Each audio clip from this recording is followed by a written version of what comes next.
Hi guys, so I just finished filming the top 5 books to movies tag, and I had a lot of trouble with it because a lot of the books that I read are in series, so it was tough finding standalones, or in some cases I just couldn't, and I had to pick books that were parts of trilogies that I could see you could kind of close out the story maybe within one movie, if you didn't worry about what ever continued in the second, and third books and stuff like that. So there was enough action and plot and everything within the first book that I thought, with a wrap-up, you could make those into movies.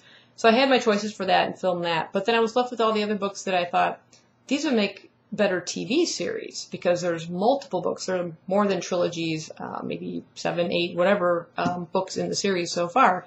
So I thought, well, why not make a tag on that? So I'm going to create this tag and entitle it the book series into TV series tag. Now, I'm going to put original down there below. I don't know that anybody else has created something like this. If they have, please let me know, and I'll remove the original from the title of the tag. But I'm going to go ahead and show you my choices for my top book series into TV series. So, yeah, the first two I have are, I'm trying not to drop these piles because some of these are quite big, but the first two I'm going to pick are actually middle grade, so I think these would be really good, like, younger viewer movie or TV series. But I think they'll also appeal to adults as well, because the books definitely appeal to me. So, I'm just going to move this out of the way, because I'm afraid it's going to fall. Stay.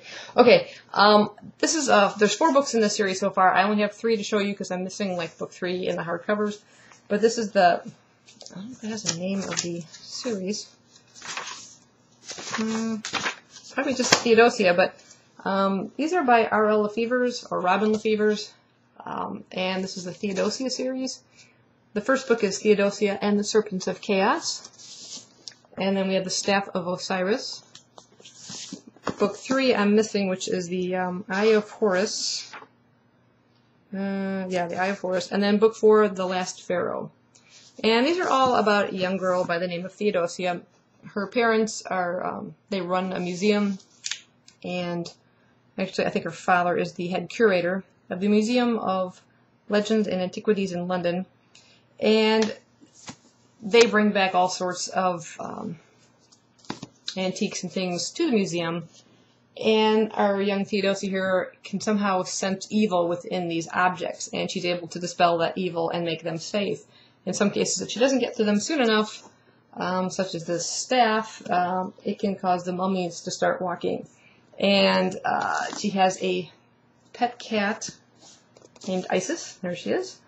And she sort of follows her around and stuff like that, and she can sense evil and things too. There's a group that I forgot the name of. I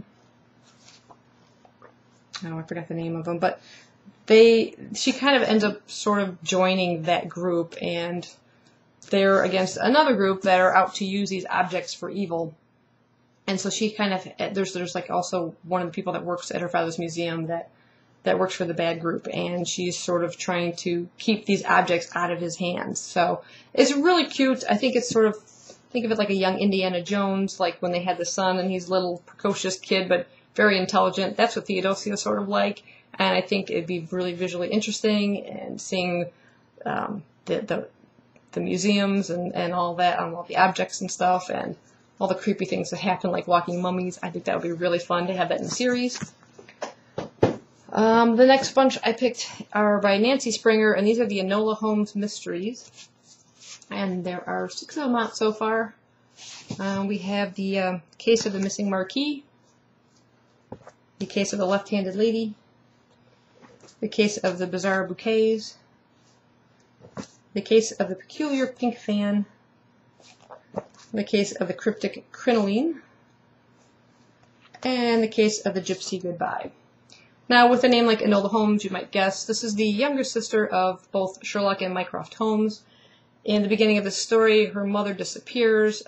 Her 2 brothers are already off in London with their own careers and families and things. Well, families, but their own careers set up and everything like that. She's very much younger than the other 2, but when her mother disappears, she turns to them for help, and they're not too bothered. They know their mother was always sort of headstrong and independent, not following quite society's rules, and They think she's just pulled a fast one, you might say, because she has been sort of gathering money from Mycroft, the eldest son, who inherited his father's wealth when he passed away and did not go to the mother. And so she's been sort of secretly storing away money and now has disappeared. And even Enola doesn't know where she's gone, but her mother has left secret clues as to the fact as to why she left, I think. But as the first two books I've finished reading in the series, it's still yet to be explained where she's gone and what she's doing. But our young Enola is about to be sent off to like a boarding school. According to Mycroft, she has not been properly raised as a young lady in today's society and should not be allowed to run loose like her mother did. And yet Enola has no plans on doing this, and she sneaks off and tries to set up her own sort of agency, you might say, using her skills, which she sort of has like her brother, to uncover not only what happened to her mother, but other missing people as well. And because she's a young, very young, first of all, and also a woman, she can't have a practice of her own or a establishment of any kind of business. So she disguises herself as sort of like the secretary in charge, and the owner, the person running that business, is out of town. But it's the only way she can kind of get around these situations. And they're really cute mysteries. I think they would make really fun individual stories, and a really great character. I really liked her. And to more young adult and adult themed. This one's sort of a no-brainer. If you've watched my channel enough, you know how much I like this author, and that would be Jasper Ford's Thursday Next series. These are all the books that are currently out. So much happens within each and every one of these books that it's not like each episode of a TV series would be one book. I mean, you would literally have to split up a book, I think, to cover everything into multiple episodes. The first book in the series is The Air Affair, Lost in a Good Book, The Well of Lost Plots, Something Rotten, First Among Sequels, One of Our Thursdays is Missing, and The Woman Who Died a Lot. This is the latest one. I still haven't gotten to reading this one. But, again, this is about Thursday Next. She's a literary detective. These are set in crazy, crazy worlds with Jasper Ford. There are numerous literary references to characters and things. Our character Thursday Next has an Uncle Mycroft who's sort of an inventor, and he's created this prose portal which allows people to enter into works of fiction. Someone has somehow found a way to go into Jane Eyre, the original manuscript, and steal Jane Eyre from that manuscript. The people on the other side of the world, in the literary world themselves, are real. They live lives outside of the books, but they're still in the land of like fiction. It's so hard to explain until you've actually picked up a book and started reading it, but you get so caught up in the world. But what happens, like in the first book, is someone has stolen Jane Eyre from the pages of the original manuscript. So every single copy of Jane Eyre out there no longer has the main character. And since Jane Eyre is written from a first-person point of view, the books are entirely blank.